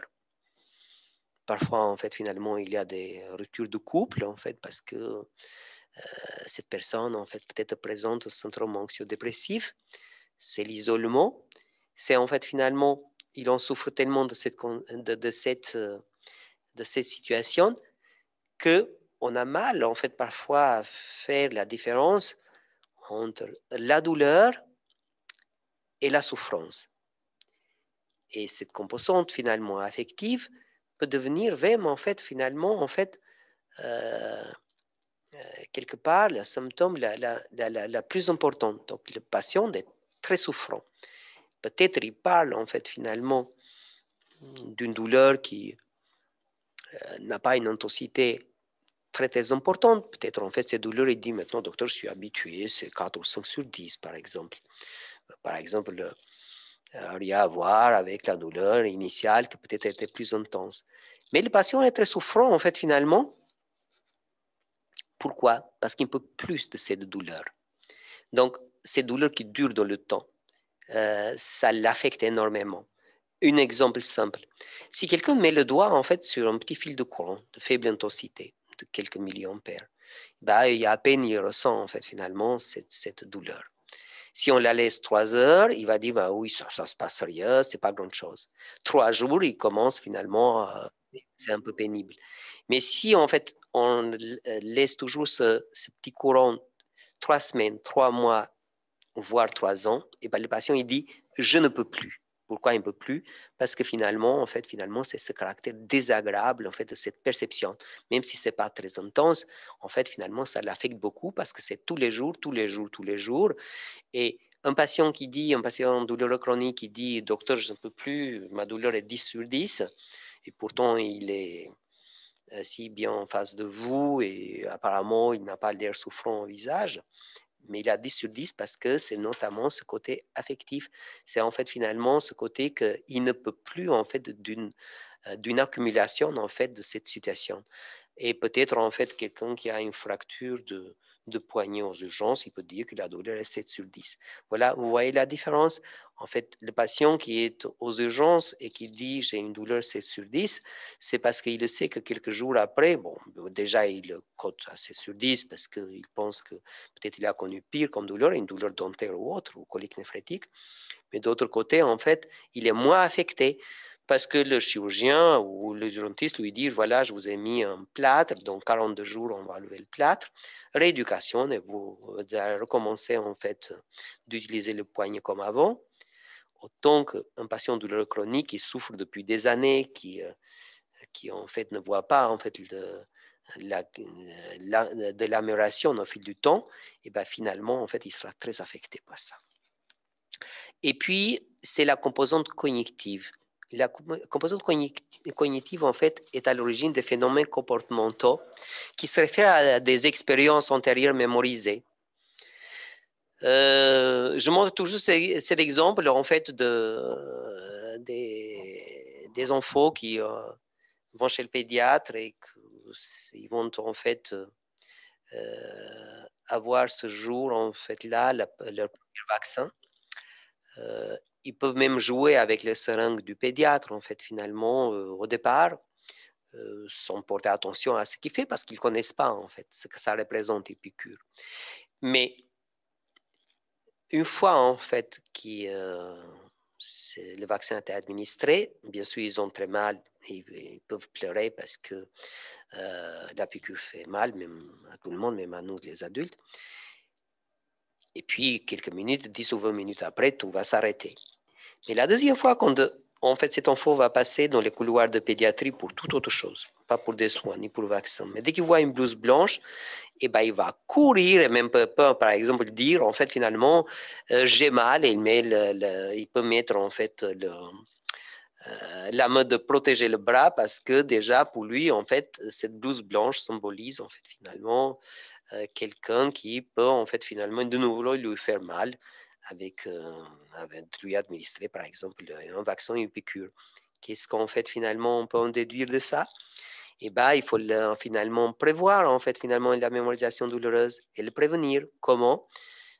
Ça, vous le savez bien, par exemple, on a la crème EMLA, on a tant d'autres en fait thérapies pour la prévenir, on fait de la mémorisation douloureuse, c'est le Calinox, etc. Donc finalement, si un patient va avoir, un enfant va avoir moins mal parce qu'on a mis de la crème EMLA, et finalement, il n'aura pas en fait des réactions d'anticipation, de fuite, etc. Donc, conclusion, la douleur est un symptôme universel parce que tout le monde fait l'expérience d'une perception douloureuse, mais c'est un vécu unique. Pourquoi? Parce que chacun le vit de sa façon. Et puis j'aime bien en fait finalement ce tableau de vieil homme dans la douleur de Van Gogh qui illustre bien en fait finalement que ce soit la douleur et la souffrance en même temps. Alors pour bien prendre en charge de nouveau en fait une douleur, il faut comprendre pas seulement en fait ses composantes. Donc je reviens un peu sur les composantes. Ces trois composantes, il faut bien les connaître. Donc, vous allez avoir votre examen. Ce n'est pas que pour l'examen qu'on apprend, mais c'est très important de connaître les composantes de la douleur. Et bien sûr, ça serait en fait finalement très important en fait finalement, malgré que peut-être vous ne serez pas toujours confronté avec la douleur chronique, de connaître les trois composantes pour les bien prendre en charge. Et bien sûr, en fait, qui est très important, en fait, finalement, pour la compréhension de ce cours. Donc, les douleurs, on va les classer en douleurs aiguës, douleurs chroniques et douleurs iatrogènes. Mais aussi, on va les classer selon les mécanismes physiopathologiques, en douleurs par excès de nociception, douleurs neuropathiques et douleurs dysfonctionnelles, avant on les appelait psychogènes ou cinématériens. Pourquoi? Parce que pour les différents types de douleurs, on aura des différents traitements. La douleur aiguë, vous la connaissez. C'est en fait finalement, la douleur aiguë, c'est un signal d'alerte pour notre organisme qui nous, en fait, nous alerte qu'il y a une lésion, une maladie, un dysfonctionnement. On peut la définir en fait finalement comme une alarme protecteur de l'individu. Mais souvent, une fois que la pathologie, une fois qu'on traite cette pathologie ou en fait cette lésion, cette douleur aiguë disparaîtra, mais pas toujours. Pourquoi? Parce que parfois peut persister. Alors, c'est quand que ça peut persister? Surtout si une prise en charge analgésique précoce de cette douleur aiguë n'a pas en fait été instaurée selon en fait finalement les recommandations ou selon les moyens que nous avons en fait actuellement à notre disposition. Alors, la prolongation des stimulations nociceptives somatiques, on les a déjà citées, les conséquences en fait finalement qui sont principalement, qui en fait sont liées avec l'hyperactivation des nocicepteurs, la libération des substances algogènes, la sensibilisation périphérique et centrale, les modifications de la plasticité neuronale et du seuil de déclenchement des influx nociceptifs. Voilà pourquoi c'est important de connaître en fait le seuil de déclenchement des influx nociceptifs. Parce qu'on mettra après des traitements qui vont le renforcer ce seuil. Par exemple, si on a une excitabilité exagérée, qu'est-ce qu'on mettra? On mettra des antiépileptiques, par exemple. Antiépileptiques, pourquoi? Pour renforcer ce seuil. Puis ensuite, on a des processus de hyperalgésie primaire, secondaire et de la mémorisation douloureuse. Donc, lorsque la douleur va persister, en fait, longtemps, elle peut devenir une maladie à part entière, qui sera au-delà de la guérison de la pathologie initiale. On a parlé tout à l'heure, par exemple, post-opération d'une hernie discale, qui peut accompagner une maladie chronique évolutive, par exemple l'arthrite rhumatoïde ou le spondyloarthrite rhumatoïde, ou après une lésion définitive, avulsion du plexus brachial ou AVC ou ou post-amputation. Mais heureusement, pas toutes les douleurs en fait ne se chronicisent pas, parce qu'on soigne tous les jours en fait des centaines de patients aux urgences. La chronicisation en fait est plurifactorielle. Il y a l'implication concomitante des facteurs somatiques et psychosociaux, d'où il y a un rôle important des facteurs sociaux, familiaux, professionnels, physiques et psychologiques. C'est vrai que par exemple, un patient qui a des difficultés socio-professionnelles et familiaux, eh ben, il risque beaucoup que suite, en fait, on parle d'une fracture ou d'une autre pathologie, en fait, finalement, de développer un syndrome douloureux chronique. D'où c'est très important, en fait, finalement, que de faire une prise en charge, pas seulement multimodale de la douleur qu'on a parlé tout à l'heure, mais de voir, en fait, les difficultés qu'il y a le patient. Est-ce que, par exemple, le fait qu'il ne travaille pas, il n'a plus de revenus? Donc, dans ce cas-là, en fait, finalement, il faut voir avec une institution sociale. Est-ce qu'en fait, il peut assumer, en fait, les tâches dans son travail actuel? Peut-être pas. Donc, peut-être il faut, en fait, un poste aménagé, donc d'étudier cela avec le médecin du travail. Peut-être, en fait, finalement, à cause d'une déformation du schéma corporel, par exemple, suite, comme on a parlé de l'amputation ou d'autres séquelles fonctionnelles ou des brûlures, etc., ben, il y a inévitablement des facteurs psychologiques et d'acceptation qui vont jouer un rôle pour cette chronicisation. Donc, dans ce cas-là, en fait, finalement, on peut orienter le patient vers une prise en charge par un psychologue. Est-ce qu'en fait, à cause de ça, il va développer une anxiété majeure pour son avenir? À ce moment-là, en fait, il faut voir un traitement adapté ou prise en charge par un psychiatre. Est-ce qu'en fait, le sommeil est perturbé ou pas? On le sait qu'en fait, quand on ne dort pas bien, en fait, finalement, on est fatigué. La fatigue, c'est source aussi d'amplification des douleurs. Voilà, c'est tous ces éléments, en fait, ils doivent en fait nous guider pour en fait structurer notre prise en charge et notamment en fait pouvoir faire une prise en charge globale de la douleur. Globale, c'est pas seulement avec les traitements qu'on met en place, mais avec tous les facteurs en fait finalement qui peuvent influencer l'aggravation de cette douleur. Alors quand on compare les douleurs aiguës et les douleurs chroniques, ce tableau par François Bourron en fait qui a beaucoup contribué dans les années 90 en fait dans la prise en charge de la douleur chronique est vraiment très bien fait parce que vous voyez, quand on parle de la finalité biologique, qu'est-ce qu'on a dit pour la douleur aiguë? C'est utile, protectrice. Pour la douleur chronique, on n'a plus besoin. Le patient répète ça parfois du matin au soir, qu'il a mal. Nous, on le sait. Donc, elle ne nous apporte pas plus que ça, en fait, finalement. Et pour le patient aussi, c'est inutile. Donc, il faut tout faire, finalement, en fait, pour que le patient, en fait, finalement, puisse, en fait, quelque part, pas seulement, en fait, avoir le traitement adapté sur le plan médicamenteux, mais qu'il puisse, en fait, finalement, de rester au moins connecté possible avec cette douleur.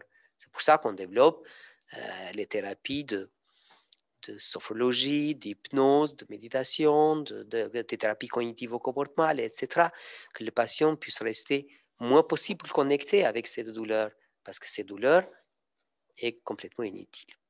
Le mécanisme générateur de la douleur aiguë, souvent, c'est unifactoriel. Bon, parfois, on a des polytraumatismes et des brûlures et d'autres choses, mais souvent, c'est un traumatisme, c'est une pathologie inflammatoire, c'est une brûlure ou d'autres.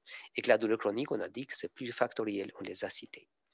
Les réactions somato-végétatives, on a parlé pour la douleur aiguë. On a des réactions, on a mis le doigt sur un objet chaud, on l'enlève tout de suite. Mais par contre, pour la douleur chronique, c'est plus factoriel.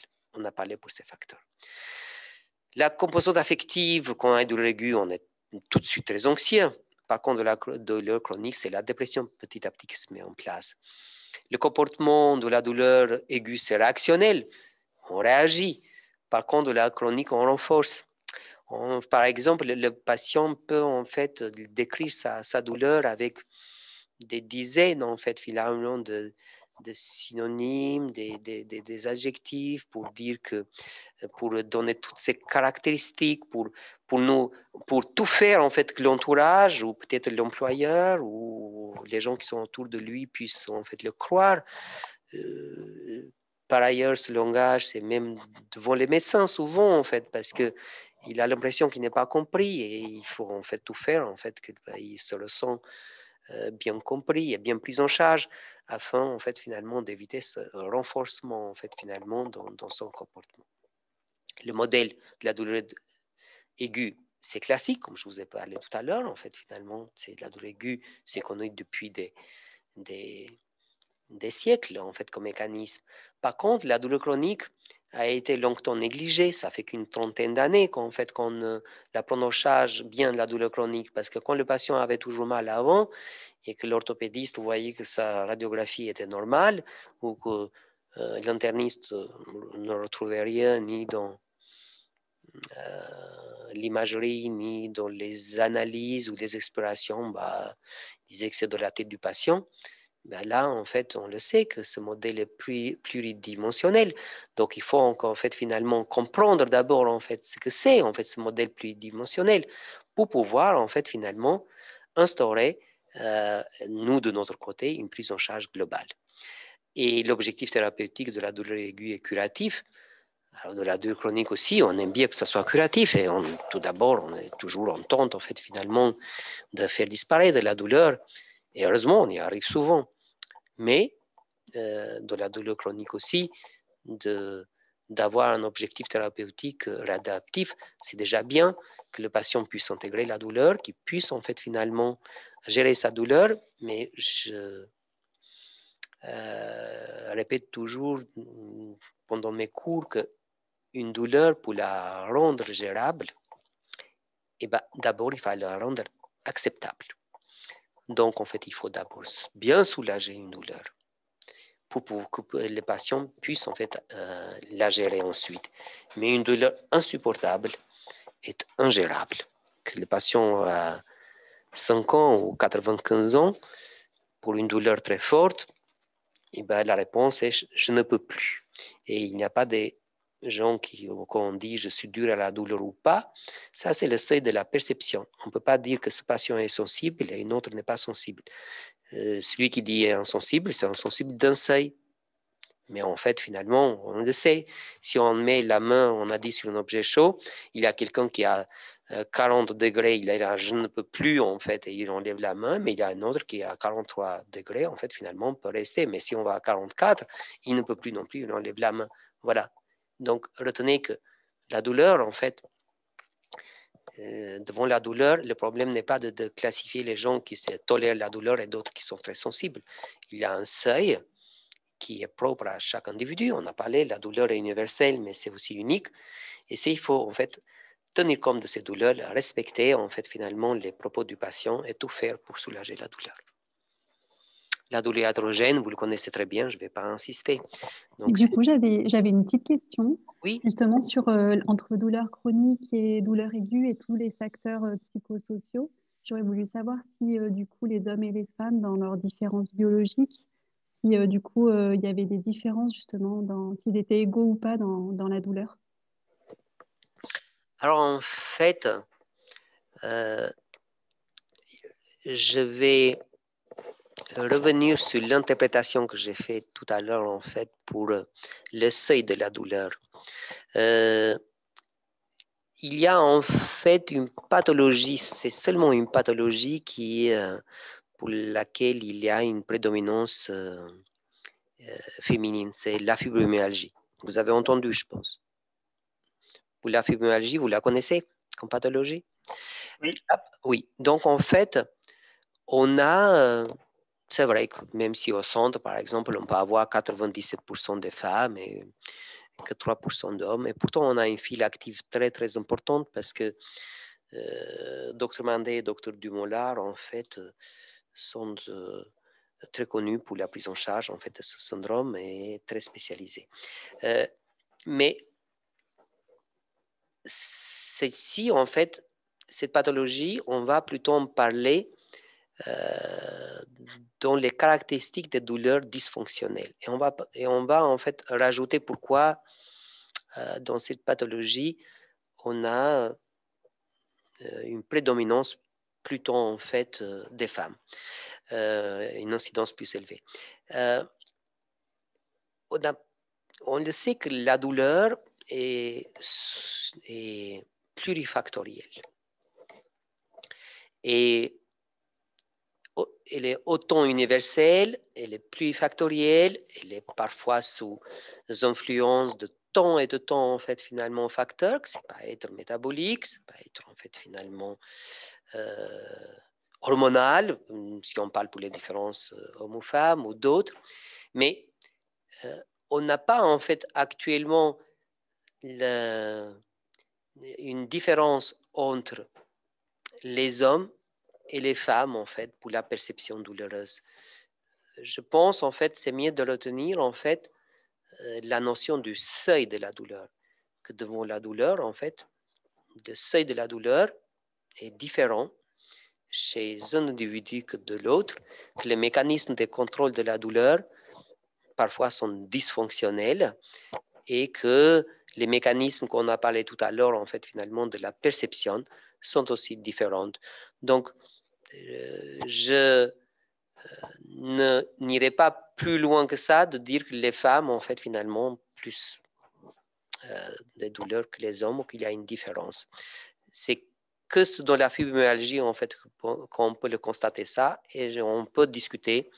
Je vous laisse reprendre le micro tout à l'heure ou donc je vais me rappeler dans quelques minutes de reprendre la fibromyalgie dans ces mécanismes.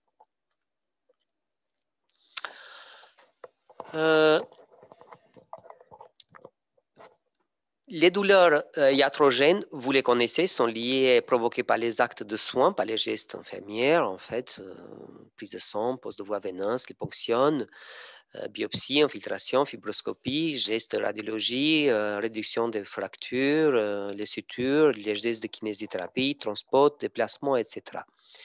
Donc attention, en fait, retenir que l'expression qui est de longue date, et vous le connaissez en latin, primam non nocere, tout d'abord ne pas nuire. Déjà, en fait, le patient vient pour être soigné et pas de dire, en fait, c'est pour votre bien, en fait, finalement, qu'on fait ce geste. Le geste, si on n'y arrivera pas, en fait, de la soulager, cette douleur à 100%, il faut que tout faire, en fait, finalement, pour diminuer cette douleur iatrogène et, si possible, comme on a parlé tout à l'heure, en fait, finalement, d'éviter de la provoquer. Mais surtout, en fait, dans les gestes répétitifs, il faut faire attention pour la mise en place des traitements adaptés pour la prévenir. La classification des douleurs, voilà, il me reste encore quelques minutes pour finir, selon les mécanismes physiopathologiques. Donc, on a la douleur par excès de nociception. J'aimerais bien qu'on vous connaissez la classification des douleurs aussi. Donc, par excès de nociception, c'est que on a l'activation du système de transmission des messages nociceptifs par la stimulation excessive des récepteurs périphériques. Mais attention, sans atteinte anatomique du nerf véhiculant l'association douloureuse. Donc, de la douleur par excès de nociception, on n'a pas de lésion en fait finalement anatomique, nerveuse. Dans ce cas-là, on devait parler pour des douleurs mixtes. On parlera plus tard. Mais par excès de nociception, on peut considérer que le système nerveux n'est pas touché. Voilà, on a des douleurs aiguës, des différents types de douleurs aiguës comme lésions traumatiques, inflammation, pathologie infectieuse ou chroniques comme maladies rhumatismales, dégénératives, etc. On a aussi les douleurs neuropathiques qui sont liées en fait à une lésion ou une maladie affectant le système, vous voyez, somatosensoriel. On ne parle pas maintenant comme avant de dire une lésion du système nerveux, mais du système somatosensoriel. On peut avoir une lésion nerveuse, peu importe à quel niveau, mais on peut avoir aussi une dysfonction du système sensoriel. En fait, comme on a en fait des dysfonctions, par exemple, d'équilibre, on a des vertiges, des dysfonctions en fait au niveau de l'audition, vision, voilà les lunettes que je porte. Et ben, on va avoir aussi en fait finalement des anomalies du système sensoriel. On a des douleurs exagérées, malgré en fait finalement qu'on n'a pas une lésion. Retenez bien ça. Hein. Donc en fait la partie sensorielle. Et puis les douleurs neuropathiques sont vraiment en fait multiples, surtout périphériques. Hein.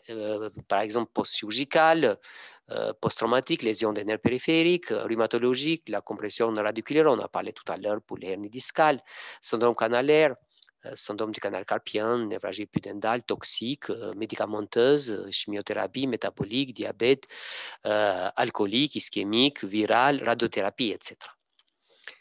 Et on a aussi les douleurs neuropathiques centrales qui sont ou d'origine traumatique, paraplégie, hémiplégie, ou tumorale, vasculaire, infectieuse, inflammatoire. Mais retenez qu'on a les douleurs neuropathiques centrales cérébrales, quand c'est le système nerveux, quand c'est au niveau cérébral les lésions, par exemple post-AVC, mais aussi médulaires, suite par exemple à une lésion médulaire, ischémique, traumatique, tumorale ou autre. Les caractéristiques des douleurs neuropathiques, en fait, on a des douleurs qui correspondent le plus souvent à une topographie précise. Et les patients prescrivent deux types de douleurs. Des douleurs spontanées, souvent en fond douleur permanent, des types de douleurs à type de brûlure, d'arrachement, d'étau, etc. Ou des douleurs paroxystiques fulgurantes à type de décharge électrique. Et on a des douleurs provoquées par des stimulations non douloureuses, telles que le contact ou l'affleurement. Et là, c'est les deux notions que vous devez les tenir. L'allodynie, qui c'est une douleur provoquée par des stimuli habituellement indolores et qui est à l'origine des réactions comportementales exagérées. Et l'hyperalgésie, qui c'est une augmentation de la perception douloureuse et déclenchement des douleurs intenses par des stimulations non susceptibles de faible intensité, qui peut être temporelle. Ça voulait dire, en fait, si une douleur, si une petite piqûre devait durer normalement la perception douloureuse 2 minutes, là, ça peut être 20 minutes, ou dans l'espace, par exemple, une petite piqûre au niveau du doigt, mais on a mal dans tout le membre supérieur pendant des heures et des jours entiers. On est d'accord, donc, de bien retenir ces deux notions, l'allodynie et l'hyperalgésie. Voilà, maintenant, en fait, je vais vous répondre concernant, en fait, la différence, en fait, qui peut exister, en fait, entre les femmes et les hommes dans la fibromyalgie. La troisième groupe, c'est les douleurs dysfonctionnelles, psychogènes ou cinématérielles. Il s'agit d'une douleur liée en fait à un dysfonctionnement des systèmes de contrôle de la douleur sans lésion identifiée. Attention, on ne dit pas qu'il n'y a rien, comme on disait avant, psychogène, mais on dit qu'il y a un dysfonctionnement des systèmes de contrôle de la douleur et qu'on n'a pas trouvé la cause. Ça ne voulait pas dire qu'on ne le trouve pas ou qu'on ne le connaît pas, un mécanisme d'une pathologie, que cette en fait, pathologie n'existe pas. C'est pareil pour la douleur. Ce n'est pas parce qu'on n'a rien trouvé que finalement, en fait, il n'y a pas de douleur. Et notamment, revenons par exemple sur certaines pathologies, le syndrome de colonne irritable. On fait des coloscopies, des fibroscopies, scanner, IRM, on ne trouve rien, mais le patient, il a mal. Parce que son côlon est irritable, il y a des spasmes, il y a un problème en fait, finalement fonctionnel. Donc, ce n'est pas parce qu'il n'en a rien, il a mal, qui est lié avec une dysfonction. C'est pareil pour la cystite interstitielle et les algies orofaciales, par exemple la glossodémie, ou les céphalétensions, des patients qui ont toujours mal malgré les examens sont rassurants. Et la fibromyalgie. Dans la fibromyalgie, maintenant, actuellement, on le sait, j'ai cité tout à l'heure, en fait, il y a en fait une incidence vraiment très élevée chez les femmes. Et c'est souvent les femmes entre l'âge, on l'a fait ça dans une étude du centre, en fait, c'est souvent en fait l'âge entre 30 et 50 ans. Alors, on peut se dire qu'en fait, ces douleurs diffuses, souvent sont en fait où il y a déjà une douleur initiale qui était mal prise en charge, ou, et là on parle pour une fibromyalgie secondaire, ou des douleurs diffuses dans le contexte d'une fatigue et des troubles de sommeil sans aucune cause. Est-ce que c'est parce que, en fait, finalement, souvent, chez les gens qui sont, et c'est les femmes qui sont souvent hyperactives, qui en fait, finalement, il y a un moment que il y a plusieurs, en fait, tâches peut-être à effectuer, plusieurs en fait missions, que ce soit en fait surtout dans la vie familiale, les enfants, la vie de couple, la famille, le travail, etc. Et puis parfois en fait finalement quand les seuils ne sont pas trop respectés, ben, il y a un moment en fait que en passant en fait finalement en réunissant tous ces éléments que j'ai parlé, et ben, finalement en fait une douleur qui était initialement une lombalgie chronique, commence petit à petit, en fait, à cause de plusieurs facteurs, en fait, que j'ai déjà cités. Aussi, peut-être des facteurs hormonaux qui peuvent faire, en fait, partie, parce qu'il ne faut pas non plus les négliger.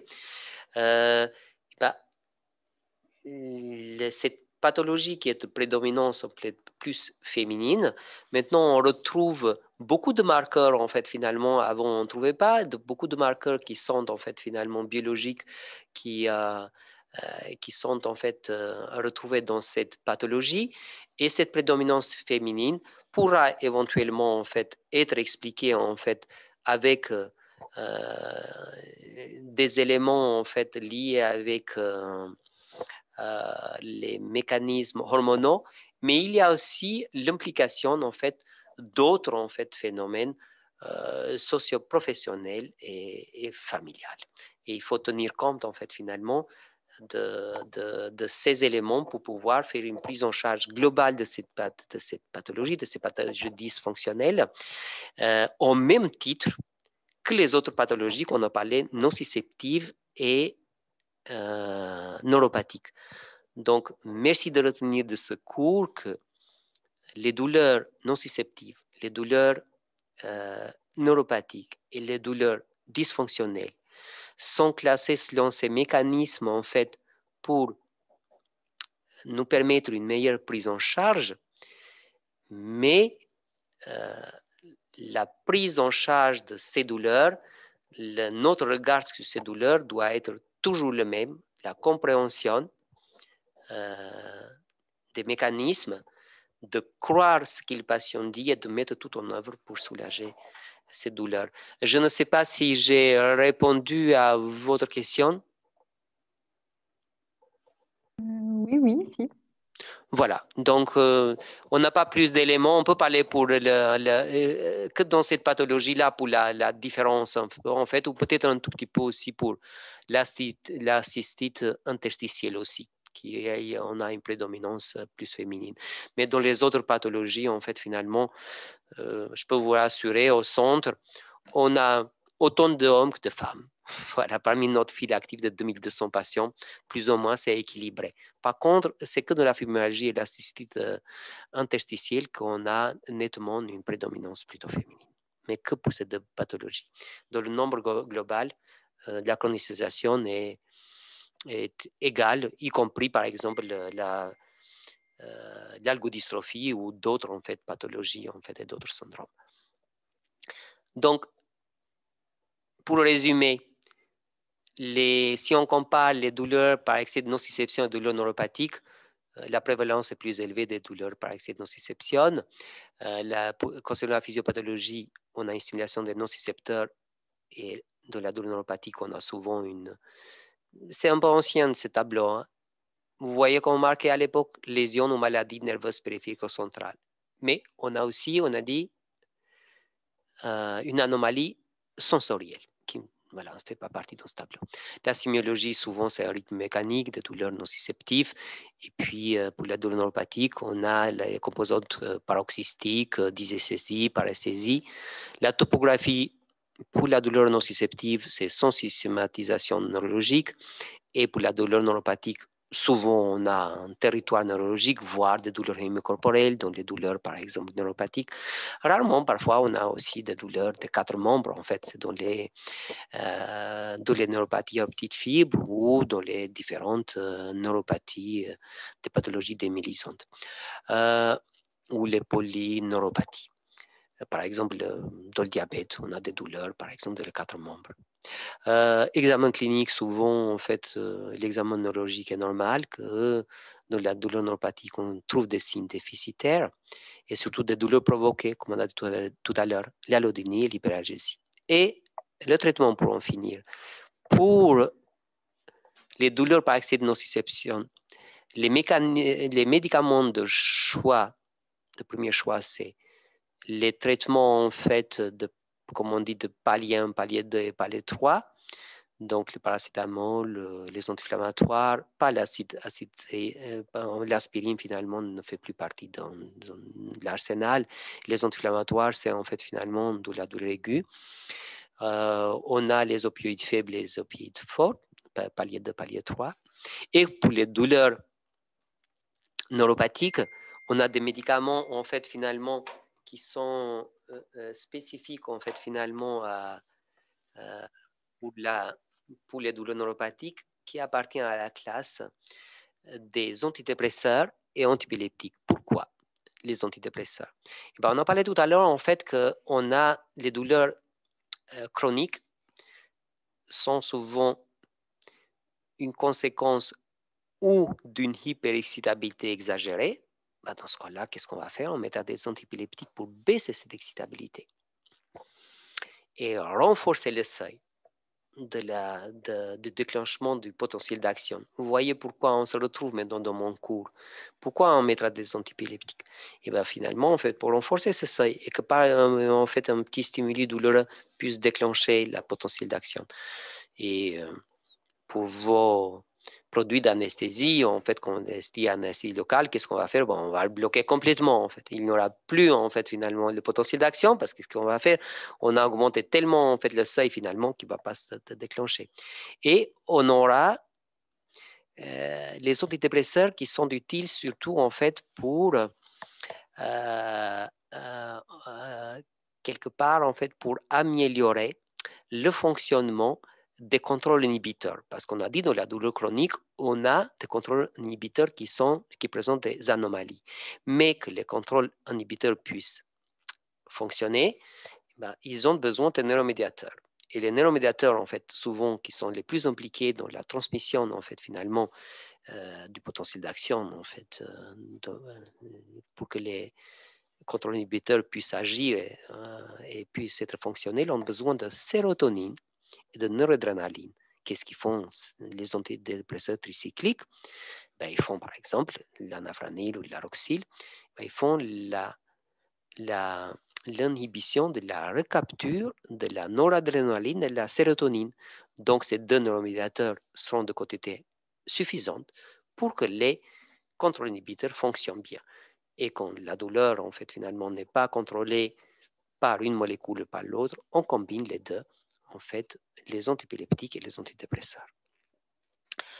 Concernant l'exploration neurophysiologique, j'ai cité déjà, quand j'ai parlé pour les voies, en fait, de la douleur, on a l'électromyogramme, les potentiels évoqués synesthésiques, les potentiels évoqués moteurs, les potentiels évoqués laser, le réflexe R3 et l'IRM fonctionnel. Merci pour votre attention. Est-ce qu'il y a des questions?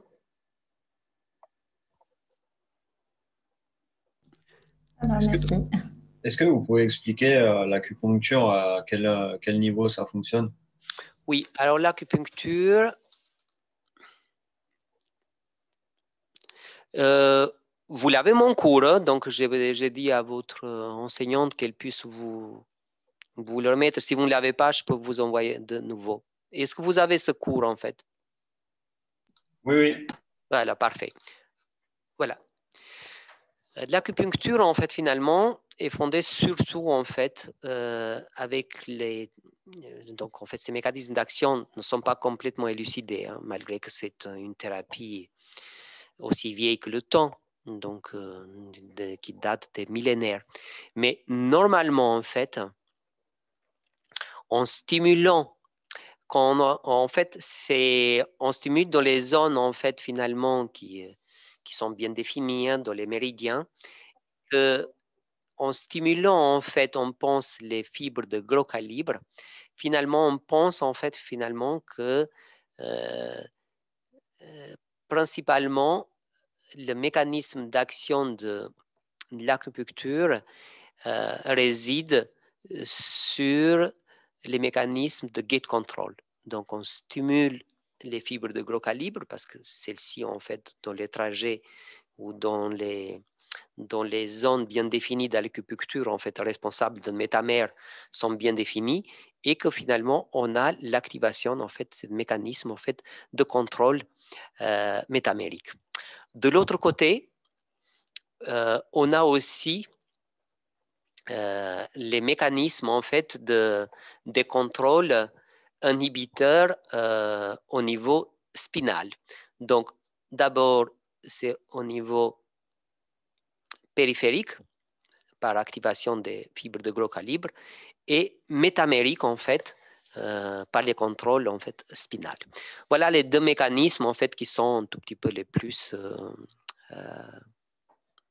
quelque part, en fait, reconnus, en fait, comme mécanisme d'action. Il y en a certainement d'autres, mais c'est des hypothèses. Ok, merci. Autre question?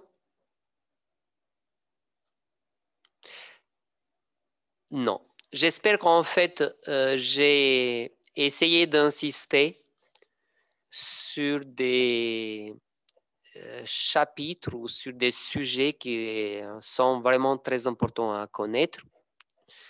J'ai essayé d'y revenir à 2 reprises sur ces sujets. Probablement, c'est sur ces sujets-là, en fait, finalement, que je vais, en fait, formuler les questions parce que c'est ce qui vous sera utile, en fait, dans la vie de tous les jours, dans la pratique, en fait, de votre spécialité passionnante, mais qui, en fait, qui sera confronté dans votre exercice, en fait, à la douleur, que ce soit surtout aiguë, mais chronique aussi. Et c'est mieux de connaître déjà les 3 éléments essentiels. C'était en fait finalement les voies de la douleur, la transmission de la douleur et le contrôle de la douleur. Ça, c'était la neurophysiologie. Et par contre, pour les classifications de la douleur, il faut bien faire la différence entre les douleurs aiguës, chroniques, iatrogènes, entre les douleurs nociceptives, douleurs neuropathiques et douleurs dysfonctionnelles. Et aussi, il faut aussi connaître les composants de la douleur. Voilà, donc j'espère que normalement vous allez très bien réussir parce que vous êtes nombreux de suivre ce cours jusqu'à la fin dans une heure tardive. Merci, bonne chance, bon courage. Merci à vous. Ouais. Merci. Merci, au revoir. Merci. Merci.